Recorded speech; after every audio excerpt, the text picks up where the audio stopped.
This is Isaiah Paulson. I'm in Miss Lindsay's class at Westside. He's your typical 6-year-old boy, full of energy and full of life. But the start of his life wasn't so typical. He had a roach-infested diaper bag and a borrowed outfit. It was only the Lord that let me say yes that day, because we had a 12-year-old and a 9-year-old. I didn't have a car seat or a baby bath or a crib or a monitor or a high chair or baby food or diapers or what, and I said yes, and I was handed a roach-infested diaper bag. In a matter of hours, they picked up their foster son, Isaiah, and their family of 4 became a family of 5. That same evening, he was in our house. We showed up about 4 or 5 o'clock in the afternoon, and that same evening, you just sit there and oh my gosh, this is awesome. That first week, there's so many appointments. You have to be at the health department in the first 48 hours. You have to be at the pediatrician in so many.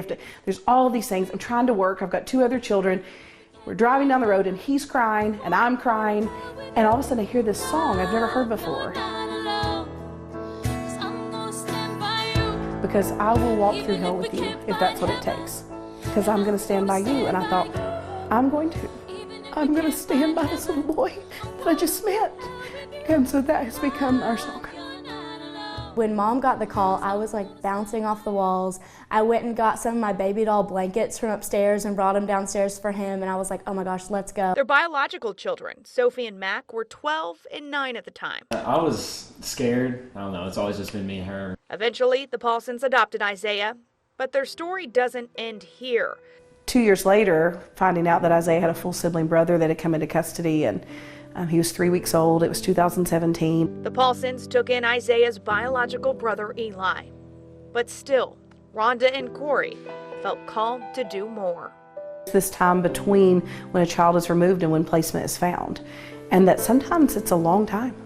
And sometimes they sleep in an office or they sit in a cubicle for 8 hours. And that was just mind-boggling to me, because I thought, this little child's done nothing wrong. In this country, children come into foster care in a borrowed outfit with a roach-infested diaper bag.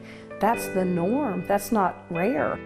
And then living that foster care journey from 2015 to 2017 and, learning about judges and child advocates and caseworkers that are working so hard and a very fractured system, and just feeling led by God that this was never the state's calling. This was our calling. These are our children. And so in January of 2017, I tell people, sometimes I said yes to God, but sometimes I say the true story, which is I just couldn't say no anymore. So the couple launched their first Isaiah 117 house in Carter County. Now, a few years later, they have 29 locations in 6 states. Come on in. Welcome to the Sullivan County House. Who are they here with when they walk in here? When they walk in the door, there's a trained volunteer here to call them by name and to look them in the eye and say, what do you need? It's a day that feels very lonely. It's a day that they feel like they do not have a voice and they absolutely have no choice. And so even if we can give them simple things like, what's your favorite color?